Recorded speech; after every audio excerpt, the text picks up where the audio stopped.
Hello बेटा, आज हम पढ़ेंगे 11th क्लास का सेकंड चैप्टर। उसमें हम चैप्टर का नेम है units and measurement and dimension formula. हम डायमेंशन फार्मूला का बेसिक इंट्रोडक्शन और डायमेंशन फार्मूला निकालना सीख चुके हैं। उस दिन हमने देखा था कि डायमेंशन फार्मूले की कुछ एप्लीकेशन होती हैं। मैंने आपको मेनली 3 एप्लीकेशन बताई थी। फर्स्ट एप्लीकेशन थी to check the formula accuracy कि फार्मूला करेक्ट है या नहीं। सेकंड एप्लीकेशन थी हमारा to find out the derivation और formula with the help of dimension. हम कोई भी फार्मूला ड्राइव कर सकते हैं अगर हमें बता दिया जाए डायमेंशनली वो किस किस क्वांटिटी पे डिपेंड कर रहा है। थर्ड एप्लीकेशन थी मेरा to convert one system of unit into another system of unit. मैंने आपको बताया था एसआई से सीजीएस में और सीजीएस से एसआई सिस्टम में कन्वर्ट कर सकते हैं। तो हम आज पढ़ेंगे एप्लीकेशन ऑफ डायमेंशन फार्मूला। तो उसके लिए मुझे प्रिंसिपल दिया गया है होमोजेनिटी प्रिंसिपल। तो सबसे पहले जो इम्पोर्टेंट है हम वो पढ़ लेते हैं, principal of homogeneity of dimension. इसी पे बेस्ड हैं सारी की सारी एप्लीकेशन। तो हम देखते हैं, सबसे पहले डेफिनेशन देख लेते हैं। According to this principle, only that formula is correct in which the dimensions of the various terms on the one side of the relation are equal to the respective dimensions of these terms on the other side of the relation। यानी कि अगर मैंने कोई भी dimension formula लिख दिया तो उसके लेफ्ट हैंड साइड जो क्वांटिटी है और जो राइट हैंड साइड क्वांटिटी है दोनों के डायमेंशन फार्मूला आपस में क्या करना चाहिए, मैच करना चाहिए। यानी कि जब मैं लिखती हूँ a इक्वल टू बी तो a का डायमेंशन फार्मूला b और b का डायमेंशन फार्मूला b अगर करेक्ट होगा तो ही वो क्वांटिटी सेम हो सकती है। या मैं उल्टा भी बोल सकती हूँ, कोई भी दो क्वांटिटी सेम तब होंगी या इक्वल तब होंगी जब दोनों के डायमेंशन मैच करते हो। यही इसकी डेफिनेशन है। एग्जाम्पल देख लेते हैं बेटा।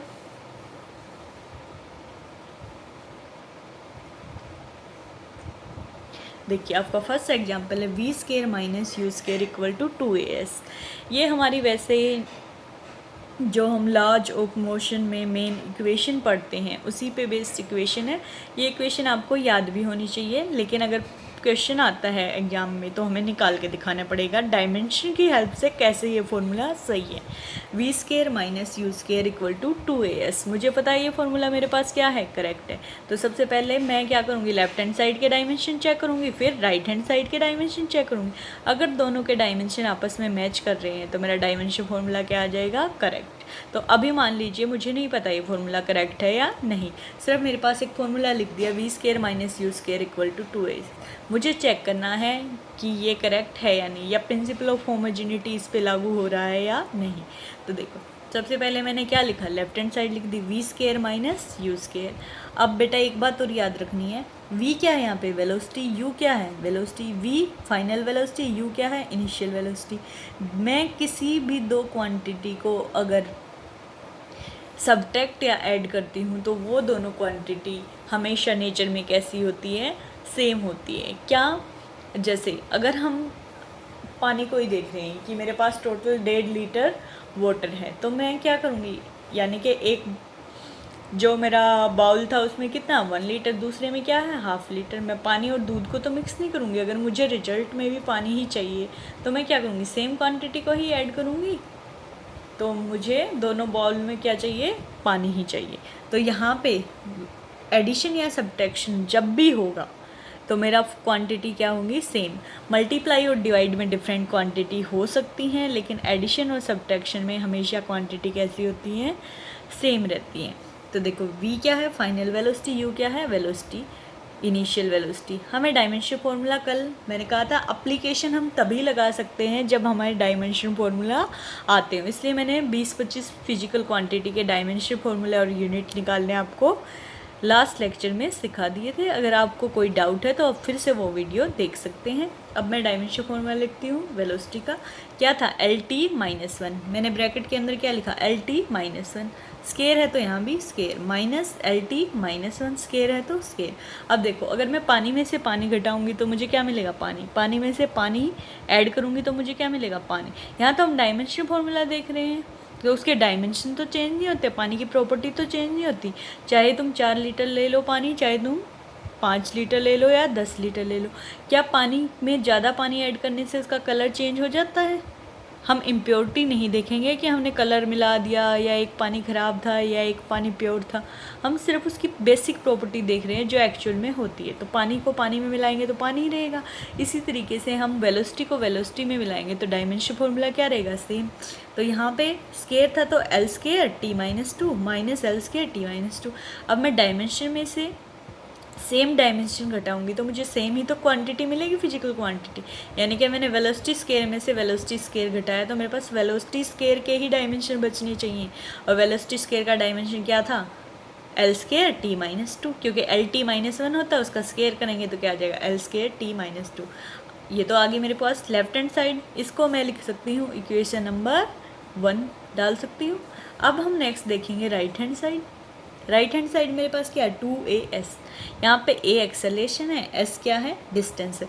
देखो मैंने कहा था मल्टीप्लाई या डिवाइड कर सकते हैं हम डिफरेंट फिजिकल क्वांटिटी को, लेकिन ऐड या सब्ट्रैक्ट जब भी आते हैं, एडिशन या सब्ट्रैक्शन, वो फॉर्मूला लगता है सेम फिजिकल क्वांटिटी पे।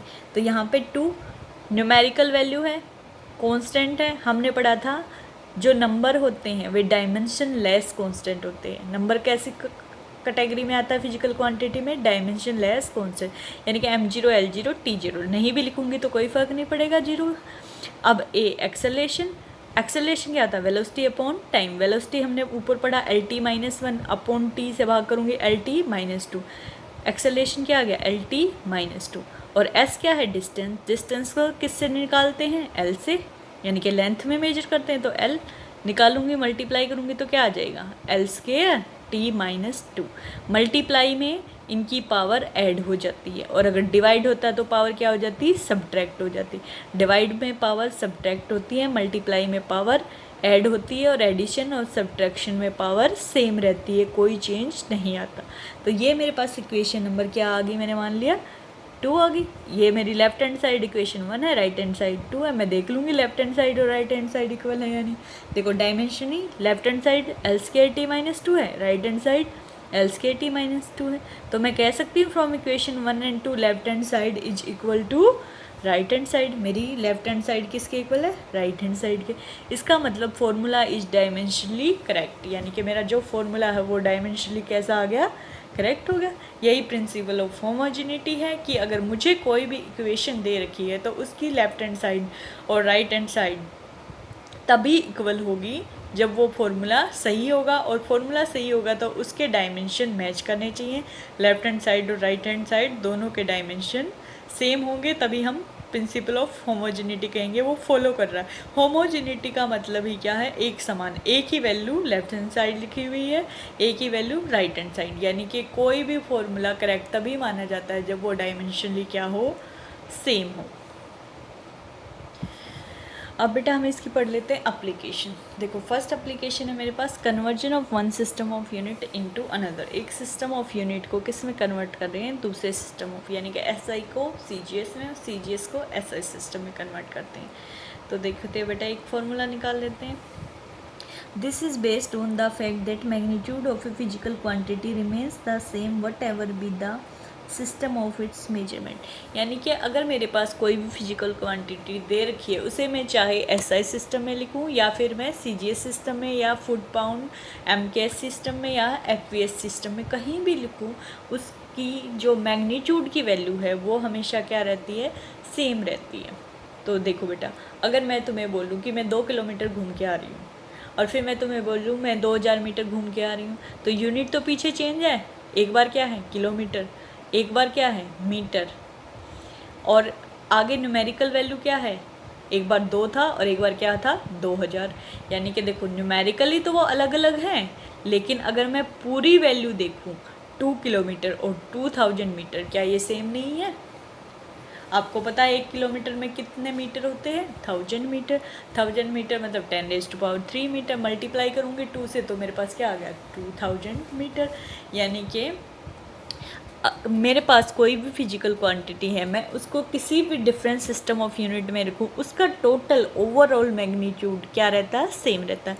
जैसे मैं आपको बोल दूँ कि मेरे पास 10 किलोग्राम शुगर है, फिर मैं आपको बोल दूँ 10 किलोग्राम शुगर को मैं अगर ग्राम में कन्वर्ट करूँगी तो 1 किलोग्राम में कितने ग्राम होते हैं? 10⁻³ ग्राम, यानी कि 1000 ग्राम। मैं कन्वर्ट करूँगी, मल्टीप्लाई करूँगी तो मेरे पास क्या आ जाएगा? 20,000 ग्राम।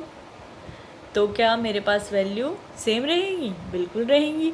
मेरे पास चीनी कम या ज़्यादा तो नहीं हो जाएगी? शुगर अगर मैं उसको किलोग्राम में बोलूँ या ग्राम में बोलूँ, क्या मेरे पास चेंज हो जाता है? नहीं, मेरे पास क्वांटिटी क्या रहती है? सेम। मैग्नीट्यूड क्या रहता है? सेम।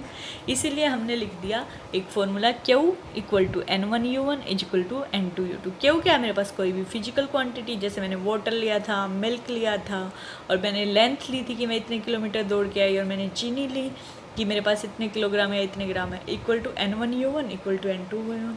N1 क्या? कोई भी नंबर। N2 भी क्या है? कोई भी नंबर। U1 क्या है? First unit. U2 क्या है? Second unit. मैंने मान लिया ये अब देखो N1 और N2 और U1 और U2 आपस में बराबर नहीं होंगे, लेकिन इनकी मल्टीप्लिकेशन मुझे सेम फिजिकल क्वांटिटी दे रही है, तो इनकी मल्टीप्लिकेशन क्या हो जाएगी? बराबर हो जाएगी। यानी कि किलोग्राम और ग्राम और मीटर और सेंटीमीटर, ऐसे ही किलोमीटर और मीटर ये सेम नहीं होते, लेकिन अगर मैं इनको कन्वर्ट कर देती हूँ तो ओवरऑल, जैसे 2 किलोग्राम = 2000 ग्राम, 2 किलोमीटर = 2000 मीटर, दोनों क्या रहते हैं? सेम रहते हैं। ओवरऑल मैग्नीट्यूड सेम, यानी कि मल्टीप्लिकेशन क्या रहती है? सेम। तो मेरे पास फॉर्मूला क्या आ गया? N1U1 = N2U2। देख लेते हैं क्या क्या है। वही लिख रखा मैंने। Q क्या है? Physical quantity. U1 U2 क्या है? 2 different system of units for measurement. N1 N2 क्या है? Numerical value. अब देखो बेटा, हम सपोज कर लेते हैं M1 L1 T1 मेरा क्या? Fundamental unit of mass, length and time in one system. हम MLT से दिखाते हैं, मास को M से, लेंथ को L से, T को टाइम से। M1 L1 T1 मैंने मान लिया फंडामेंटल है। उसके बाद ये फर्स्ट सिस्टम हो गया। M2 L2 T2 second system of unit हो जाएगा। और ABC क्या मान लिया? Respective dimension of the quantity in mass, length and time of both the system. ABC दोनों की क्या है? पावर। डायमेंशन की जब भी मैं बात करती हूँ कि डायमेंशन फॉर्मूला अलग कब होता है? जब उसकी पावर अलग हो जाए। M की पावर मैंने सपोज किया था A होती है, L की पावर B और T की पावर C। कुछ बुक में XYZ से भी डिनोट की जाती है, दोनों ही करेक्ट हैं। जैसा बेटा अब हमें पता, हम U1 और U2 को क्या लिख लेंगे? डायमेंशन फॉर्मूला लिख लेंगे। U1 = M1 L1 T1, power क्या हो जाएगी? ABC। डायमेंशन फॉर्मूला है तो ब्रैकेट लिखा देंगे। ये मेरी फर्स्ट इक्वेशन आ गई। सेकंड क्या है? U2 = M2 L2 T2, power same ABC, bracket लगा देंगे। ये मेरी सेकंड डायमेंशन इक्वेशन आ गई। ये फर्स्ट सिस्टम ऑफ यूनिट है, ये सेकंड सिस्टम ऑफ यूनिट है। अब जो मैंने इक्वेशन लिखी थी Q = N1U1 = N2U2, equation number first, वहाँ से मैं N2 की वैल्यू निकाल सकती हूँ। N2 = मेरे पास क्या हो जाएगा? N1U1/U2। मैं यहाँ से U1 और U2 की वैल्यू पुट कर दूँगी फार्मूले में, तो मेरे पास क्या आ जाएगा? N2 = N1 M1 L1 T1, power ABC, M2 L2 T2, power same है ABC, डिवाइड कर देंगे हम। तो यहाँ से मैं लिख सकते हैं N2 = N1, पावर सेम है तो A की ब्रैकेट के अंदर डाल देंगे। M1/M2 A, L1/L2 B, T1/T2, power क्या हो जाएगी मेरी? C। तो अब अगर मुझे बता दिया जाए कि किसी भी चीज़ का डायमेंशन फॉर्मूला क्या है, अगर मुझे M1 L1 T1 M2 L2 T2 और ABC की वैल्यू पता हो और N2 और N1 में से एक वैल्यू पता हो, तो मैं सेकंड निकाल सकती हूँ। यानी कि मुझे सिस्टम ऑफ यूनिट बता दिया जाए, ये CGS है, ये SI है, तो मैं अपने आप समझ जाऊँगी M1 L1 T1 और M2 L2 T2 क्या होंगे मेरे पास।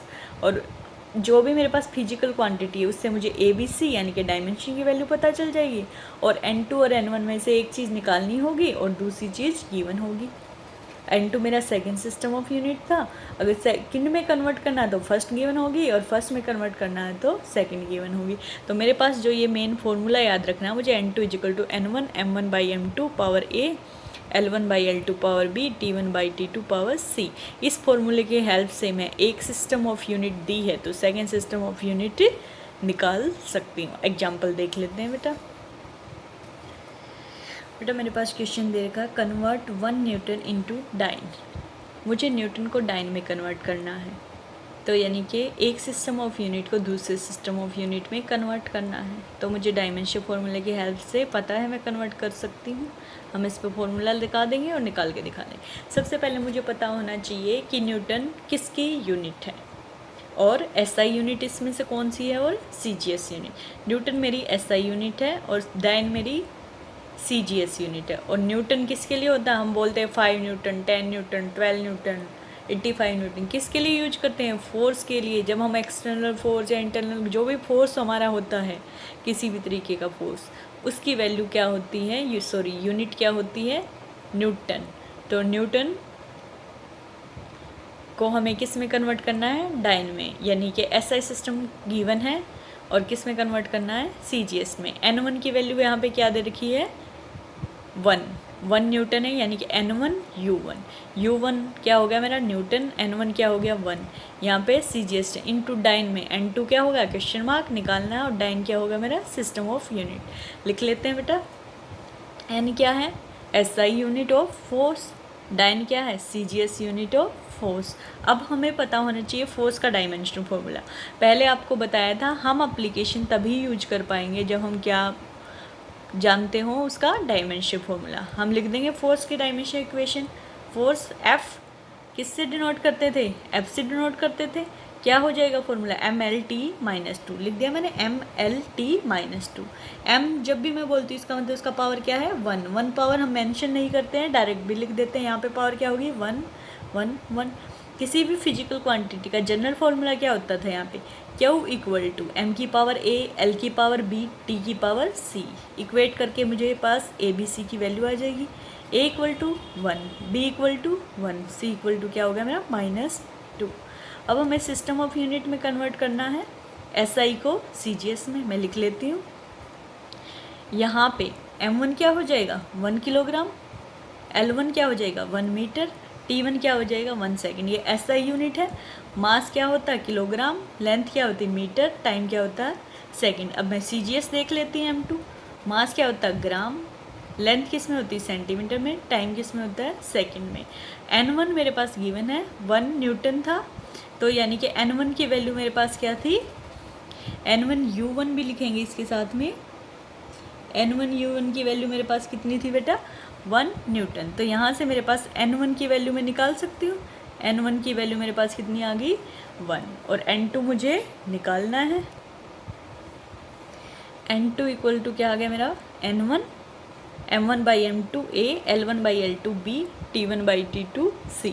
हमने अभी पीछे ये फॉर्मूला पढ़ा था। M1 M2 L1 हमने सब ऊपर लिखा हुआ, वहाँ से वैल्यू पुट कर देंगे। N1 की वैल्यू कितनी थी, 1। M1 मास क्या था, 1 किलोग्राम, M2 क्या है, ग्राम, L1 क्या है, मीटर, L2 क्या है, सेंटीमीटर, T1 क्या था, सेकेंड। सब यूज किया हमने, और पावर ABC हमने ऊपर कंपेयर करके निकाल दी थी। M क्या था, A की पावर 1 थी, B की 1 थी, और C की -2 वैल्यू पुट कर देंगे हम।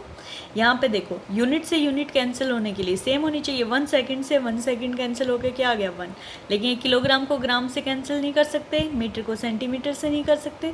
तो 1 किलोग्राम कितना होता है, 1000 ग्राम, यानी कि 10 की पावर 3 ग्राम लिख सकती हूँ, अपॉन 1 ग्राम। ग्राम से ग्राम कैंसिल, कितना बच जाएगा, 10 की पावर 3। ऐसे 1 मीटर में कितने सेंटीमीटर होते हैं, 100 सेंटीमीटर। 100 को मैं 10 की पावर 2 लिख सकती हूँ, 10 की पावर 2। सेंटीमीटर से सेंटीमीटर कैंसिल, यहाँ क्या बचेगा, 10 की पावर 2, और पावर कितनी, 1। 10 की पावर 3 और पावर कितनी है, 1। 1 से मल्टीप्लाई करेंगे, सेम पावर रहेगी। यहाँ पे 1 की पावर -2। 1 की पावर कितनी भी हो, हमेशा वैल्यू क्या रहती है। तो नेक्स्ट हमारा क्या आ जाएगा, N2, N1 1 ही था, और 10 की पावर 3 1 यूनिट कैंसिल हो गई, 10 की पावर 2 1, और 1 की पावर मैंने बताया 1 ही रहती। सबको मल्टीप्लाई करूँगी तो क्या आ जाएगा, 10 की पावर 3 इंटू 10 की पावर 2, पावर मल्टीप्लिकेशन में ऐड हो जाती है, तो क्या हो गया 10 की पावर 5। यहाँ तक कई बार हम छोड़ देते हैं करके 10 की पावर 5, लेकिन 10 की पावर 5 सिर्फ किसकी वैल्यू है, n2, यानी कि न्यूमेरिकल वैल्यू आई है, सिर्फ मैग्नीट्यूड है, यूनिट नहीं लिखी हुई है। तो मेरा फॉर्मूला क्या था, n1u1 इक्वल टू n2u2।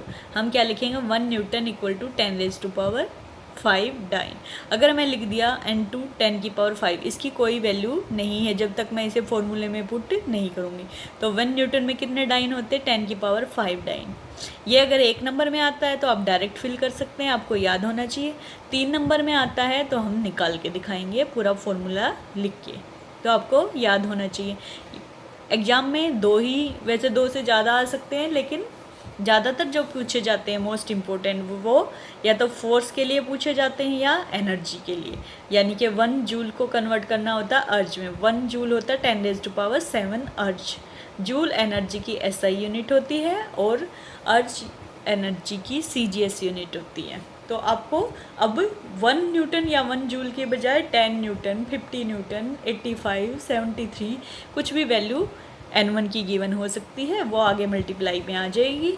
ठीक है, तो आपको मेनली फॉर्मूला आना चाहिए, आप आसानी से कर लेंगे। अब एनर्जी वाला आएगा तो फिर आपको एनर्जी का डायमेंशन फॉर्मूला यूज करना पड़ेगा, और एनर्जी का डायमेंशन फॉर्मूला क्या होता है, mL2T-2, और यहाँ फोर्स का क्या था, mLT-2। ठीक है बेटा, फॉर्मूला आना चाहिए, हम आराम से निकाल देंगे। नेक्स्ट एप्लीकेशन देख लेते हैं बेटा। नेक्स्ट एप्लीकेशन क्या थी, checking the accuracy of formula. हमें डायमेंशन की हेल्प से बताना है फॉर्मूला हमारा करेक्ट है या नहीं है। अभी पीछे हमने वेलोसिटी का निकाला था, v² - u² equal to 2as, जो कि करेक्ट था। कुछ और एग्जाम्पल देख लेते हैं। हमें यहाँ पे दिख रखा है nu equal to 1/2L under the root T/m। ये किसका फॉर्मूला है, फ्रीक्वेंसी का। सिंपल पेंडुलम में भी निकाल, जैसे हम किसका निकालते हैं, टाइम पीरियड में, ऐसे ही यहाँ क्या है, फ्रीक्वेंसी दे रखी है। न्यू फ्रीक्वेंसी होती है हमेशा, टी क्या है, टेंशन ऑफ द स्ट्रिंग, और एम क्या है, mass of string of unit length. तो देखो कैपिटल मास होता तो टोटल मास होता, यहाँ पे स्मॉल मास है यानी कि mass of string of unit length, यानी कि पर यूनिट लेंथ भी बोल सकते हैं हम। इसीलिए हमें इसका क्या निकालना है, डायमेंशन फॉर्मूला, यानी कि मैं लेफ्ट हैंड साइड का डायमेंशन फॉर्मूला निकाल के दिखाऊंगी आपको, राइट हैंड का निकाल के दिखाऊंगी, और मेरे पास क्या आ जाएगा, अगर दोनों के बराबर आ रहे हैं डायमेंशन फॉर्मूले तो फॉर्मूला करेक्ट हो जाएगा, मैच नहीं किए तो क्या हो जाएगा, इनकरेक्ट हो जाएगा। अब हमें डायमेंशन फॉर्मूला पता होना चाहिए इन चीज़ों का, तभी हम फॉर्मूले पे अप्लाई करेंगे। टेंशन हमें आता है, सरफेस टेंशन, मास हमें पता है, एल लेंथ हमें पता है, न्यू फ्रीक्वेंसी। आप सोच रहे होंगे फ्रीक्वेंसी का तो मैम ने पढ़ाया ही नहीं, लेकिन आपको पता है फ्रीक्वेंसी क्या होती है, 1/T। फ्रीक्वेंसी क्या होता है, टाइम का opposite. Nu directly proportional to 1/T, यानी कि टाइम क्या होती है, सेकंड, तो न्यू का क्या हो जाएगा, पर सेकंड। तो देखते हैं बेटा, लेफ्ट हैंड साइड लिखते हैं, न्यू इक्वल टू 1/T होता है, 1/T मैंने लिखा, टी ऊपर जाके क्या बन जाएगा, -1, तो टी की पावर -1 फ्रीक्वेंसी का डायमेंशन फॉर्मूला आ जाएगा। ml है नहीं तो क्या लिख देंगे, m0 l0 t -1, ब्रैकेट में लिखते हैं, क्लोज फॉर्म ब्रैकेट में, तभी मेरा क्या बनता है, डायमेंशन फॉर्मूला करेक्ट बनता है। इसको मैं डाल सकती हूँ, इक्वेशन नंबर मेरी क्या आ गई, 1 आ गई। अब हम क्या देखेंगे, राइट हैंड साइड में वैल्यू पुट कर देते। तो चलिए बेटा राइट हैंड साइड देख लेते हैं, 1/2L under the root T/m, 1/ length के लिए L लिखते हैं, 1/2 डायमेंशन लेस है, कोई भी नंबर क्या होता है dimension less, m0 l0 t0 नहीं भी लिखेंगे कोई फर्क नहीं पड़ेगा, 1/n लिख दिया। T क्या थे, सरफेस टेंशन, सरफेस टेंशन का हमने डायमेंशन फॉर्मूला कल पढ़ लिया था, ये क्या हो जाएगा, mLT-2। सरफेस टेंशन का डायमेंशन फॉर्मूला फोर्स जैसा ही होता है, यानी कि फोर्स का भी क्या होता है, mLT-2 लिख दिया। m मास पर यूनिट लेंथ था, देखो मैंने कहा था कैपिटल M होता तो क्या होता, मास, लेकिन स्मॉल m है तो मास पर यूनिट लेंथ है, यहाँ पे दे रखा, अगर नहीं दिया होता तो हम मास ही कंसीडर करते, लेकिन हमारे क्वेश्चन में लिख रखा मास पर यूनिट लेंथ, तो m की वैल्यू क्या हो जाएगी, mass per unit length m/L, m upon l का मतलब m, l ऊपर जाके क्या बन गया -1, ml -1। वैल्यू पुट की, सोल्व किया, m से m कैंसिल हो गया, t ऊपर जाके पावर में सब्ट्रैक्ट हो जाएगा, तो क्या आया 1 अपॉन l, अंदर क्या आया l स्क्वायर, l भी ऊपर जाके क्या हो गया प्लस हो गया l की पावर 2, और t था ही नहीं तो t क्या रहेगा, सेम रहेगा, t की पावर -2। अंडर द रूट है, अंडर रूट का मतलब पावर हाफ हो जाएगी, क्या आ जाएगा l की पावर 1 आ जाएगी, t की पावर -1, मल्टीप्लाई में 1 अपॉन l, l से l कैंसिल, क्या बच गया मेरे पास t की पावर -1। t की पावर -1 को मैं 1 अपॉन टी भी लिख सकती हूँ, या यहाँ पे मैंने लिख दिया m0 l0 t की पावर -1, इसको मैं लिख दूँगी इक्वेशन नंबर 2। इक्वेशन 1 और 2 को कंपेयर करेंगे तो मेरा क्या आ जाएगा, left hand side equal to right hand side, दोनों सेम है, तो इसका मतलब फॉर्मूला डायमेंशनली करेक्ट है। तो यहाँ पे हम पूरी लाइन लिख सकते हैं डायमेंशनली इट इज करेक्ट, तो हमारा फॉर्मूला भी क्या हो जाएगा, करेक्ट हो जाएगा। नेक्स्ट बेटा एक और एप्लीकेशन बची है हमारी, थर्ड एप्लीकेशन क्या थी, डेरिवेशन ऑफ फॉर्मूला की। अगर हमें किसी चीज़ के डायमेंशन आते हैं और हमें बता रखा है कि वो किस किस चीज़ पे डिपेंड कर रहा है, तो हम डायमेंशन की हेल्प से उसका फॉर्मूला निकाल देंगे। तो देखो लिख रखा है using the principle of homogeneity of dimension, principle जो हमने पढ़ा था उसका यूज करके हम डायमेंशन फॉर्मूला निकाल सकते हैं किसी भी फिजिकल क्वांटिटी का, provided we know the factors on which the physical quantity depend. लेकिन कब निकाल सकते हैं, जब हमें ये बता दिया गया हो कि कौन वो फिजिकल क्वांटिटी बाकी कौन सी फिजिकल क्वांटिटी पे डिपेंड करती है। तो एग्जांपल देख लेते हैं हम इसका भी एक। नेक्स्ट बेटा हमें दे रखा है example, the centripetal force F acting on A particle moving uniformly in a circle may depend upon mass m, velocity v, radius r of the circle. Derive the formula for force using the method of dimension. हमें बता दिया centripetal force किस किस चीज़ पे depend कर रहा है, मास पे, वेलोसिटी पे, रेडियस पे, यानी कि इन तीनों का डायमेंशन फार्मूला यूज करके मैं फोर्स का डायमेंशन फार्मूला निकाल सकती हूँ। तो हम शुरुआत करते हैं बेटा। सबसे पहले हमें लिखेंगे let f equal to, depend कर रहा है यानी कि डायरेक्टली प्रोपोर्शनल है, हमने मान लिया, उसको हटाएंगे, डायरेक्टली को हटाएंगे तो कांस्टेंट आ जाएगा के, f इक्वल टू के, m पे डिपेंड कर रहा है, मास m लिखा, पावर लिख देंगे a क्योंकि हमें नहीं पता, उसके बाद वेलोसिटी v लिखी, पावर लिख देंगे b, थर्ड क्या थी क्वांटिटी, रेडियस r लिख दिया, उसकी पावर क्या लिख दी c। अब a b c पॉजिटिव भी आ सकती है, नेगेटिव भी आ सकती है, वो हम देखेंगे कितना आएगा। हमें फोर्स का डायमेंशन फार्मूला पता होना चाहिए, वैल्यू पुट कर देंगे mlt -2 होता है, k मेरा एच टी जाएगा और k डायमेंशन लेस है तो इसकी वैल्यू मैं m0 l0 t0 या 1 पुट कर सकती हूँ। m क्या है, मास है, कैपिटल M रख दिया। v वेलोसिटी का डायमेंशन फार्मूला क्या था, lt -1 लिख दिया मैंने। r क्या थी, रेडियस, लेंथ में मापते हैं तो क्या लिख देंगे l, ठीक है। अब पावर मल्टीप्लाई हो जाती है अंदर आके, m की पावर क्या बन गई a, l की पावर क्या बन गई b, t की पावर क्या बन गई -b और l की पावर क्या बच गई c। अब तीनों मल्टीप्लिकेशन में है तो पावर फिर से क्या हो जाएगी बेटा, ऐड हो जाएगी, तो मेरा m की पावर क्या आ जाएगी a, l देखो कहाँ कहाँ है, यहाँ है और यहाँ है, तो l की पावर क्या हो जाएगी b प्लस c, t सिर्फ एक ही जगह है तो t की पावर वही रहेगी -b, ब्रैकेट के अंदर डाल दिया। अब according to principle of homogeneity क्या था, लेफ्ट हैंड साइड का dimension formula equal to right hand side के डायमेंशन फार्मूले के होता है, तो दोनों के डायमेंशन फार्मूले सेम है, तो मेरे पास यहाँ भी MLT है, यहाँ भी MLT है, तो दोनों की पावर सेम नहीं होनी चाहिए, तभी तो प्रिंसिपल ऑफ होमोजेनिटी। एक होमोजेनिटी का मतलब क्या था, एक समान, दोनों की पावर कैसी है, एक जैसी। तो कंपेयर कर ले, कंपेयर करेंगे तो मेरा क्या आ जाएगा, a, देखो बेटे यहाँ पे क्या था, m की पावर क्या है 1, यहाँ पे a की वैल्यू कितनी हो जाएगी 1 हो जाएगी। यहाँ पे l को कंपेयर करेंगे, b प्लस c की वैल्यू क्या हो जाएगी 1 हो जाएगी। यहाँ पे t की पावर कंपेयर करेंगे तो क्या हो जाएगा -b इक्वल टू -2। m से m की पावर कंपेयर करेंगे, l से l की पावर पर कंपेयर करेंगे और t से टी की पावर कंपेयर करेंगे।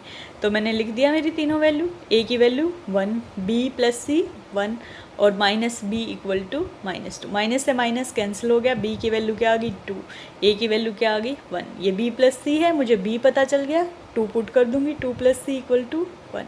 सी की वैल्यू क्या आ गई -1। जो ऊपर फर्स्ट इक्वेशन थी उसमें हम वैल्यू पुट कर देंगे, एफ इक्वल टू के एज इट इज, एम की पावर क्या आ गया, ए था 1, वी की पावर बी था 2 और आर की पावर सी था -1। क्या आ गया मेरे पास, M V square R -1। Power minus है तो फॉर्मूले में नीचे आ जाएगी। मेरे पास क्या आ गया, K M V square by R. तो मेरे पास फोर्स का फॉर्मूला आ गया F equal to K M V square by R. तो मेरे पास फोर्स का सेंटीपिटल फोर्स फॉर्मूला हमें पता है क्या होता है, F equal to M V square by R. तो देखो हमने फॉर्मूला निकाल दिया। बस इसका लिमिटेशन क्या है कि हम कांस्टेंट की वैल्यू नहीं निकाल पाते। क्यों नहीं निकाल पाते कांस्टेंट की वैल्यू, क्योंकि कांस्टेंट डायमेंशन लेस होता है और एप्लीकेशन तो डायमेंशन फॉर्मूले की है, तो डायमेंशन ही नहीं तो कहाँ से निकालेंगे। देखो बेटा, अब हमने एप्लीकेशन ऑफ डायमेंशन फॉर्मूला पढ़ ली, अब हम पढ़ेंगे लिमिटेशन ऑफ डायमेंशन फॉर्मूला। तो लिमिटेशन क्या है, एक तो ये फर्स्ट सिस्टम क्या था, कन्वर्जन ऑफ यूनिट, एक सिस्टम को दूसरे सिस्टम में। अगर एसआई और सीजीएस सिस्टम है तो कोई साइड इफ़ेक्ट या लिमिटेशन नहीं है, हम इजीली कन्वर्ट कर सकते हैं। लेकिन ये एमकेएस और एफवीएस पे काम नहीं करता, तो ये कोई ख़ास लिमिटेशन नहीं है, क्योंकि जो वर्ल्ड वाइड हमारी यूनिट होती है वो यही चलती हैं, एसआई सिस्टम और सीजीएस सिस्टम। और दूसरा क्या था, चेकिंग द एक्यूरेसी, उसमें भी हमें कोई दिक्कत नहीं आई, डायमेंशन फॉर्मूला पता है, हम चेक कर लेंगे। थर्ड एप्लीकेशन क्या थी, डेरिवेशन और फॉर्मूला, इसमें हमें कुछ दिक्कत आती हैं, तो वो लिमिटेशन हम पढ़ लेते हैं क्या क्या है। फर्स्ट है हमारी, this method gives no information about the dimensionless constant. यानी कि मैंने कहा था हम के की वैल्यू नहीं निकाल सकते कि डायमेंशन लेस है कॉन्स्टेंट, तो हम उसे फाइंड आउट नहीं कर सकते फॉर्मूले में। सेकंड है, if A quantity depend more than 3 factors having dimension the formula can't be derived. अगर देखो हमने 3 पढ़ा था एमवीआर, अगर 3 पे डिपेंड कर रही है तो हम पावर एबीसी लिख के निकाल सकते हैं, क्योंकि हम सब में फॉर्मूला कैसे पढ़ते हैं, डायमेंशन फॉर्मूला 3 ही टर्म में पढ़ते हैं, एम एल टी। लेकिन अगर ज़्यादा पे डिपेंड करता है तो हम नहीं निकाल पाएंगे। नेक्स्ट है, we can't derive the formula containing trigonometric function exponential logarithm which have no dimension. अब देखो ये भी कांस्टेंट में आ जाते हैं, जो भी ट्रिग्नोमेट्रिक फंक्शन है हमारे, एक्सपोनेंशियल जो ई की पावर होती है, लोगरिथम फंक्शन, ये सारी क्या है, कांस्टेंट चीज़ें हैं। तो हम डायमेंशन लेस है तो कोई डायमेंशन फॉर्मूले की हेल्प से इनको ड्राइव नहीं कर सकते। और लास्ट क्या है, it gives no information whether a physical quantity scalar और वेक्टर। ये हम फिजिकल क्वांटिटी तो बता देता है डेरिवेशन में कि ये है, लेकिन हम ये नहीं बता सकते कि वो क्वांटिटी हमारे पास स्केलर है या वेक्टर है। फिर भी डायमेंशन फॉर्मूले की काफ़ी एप्लीकेशन है जो हम पढ़ चुके हैं। एग्ज़ाम में एक क्वेश्चन यहाँ से ज़रूर बनता है कि या तो आपसे डायरेक्टली यूनिट या डायमेंशन पूछ ली जाती है, या फिर सिस्टम ऑफ यूनिट को डिस्क्राइब करना आता है पेपर में, या एप्लीकेशन पे बेस्ड एक क्वेश्चन ज़रूर आता है, या एक्यूरेसी चेक करना आएगा, या कन्वर्जन आएगा, या फॉर्मूला ड्राइव करना आ जाएगा। तो ये मोस्ट इम्पोर्टेंट है बेटा, आप अच्छे से 2-3 और प्रैक्टिस कर लीजिए फॉर्मूला लिख के चेक करके, ठीक है। आपकी बुक से प्रैक्टिस कर लेना, कोई भी दिक्कत आए तो आप पूछ सकते हैं। यहीं पे ये चैप्टर ख़त्म हो गया है डायमेंशन फॉर्मूले का।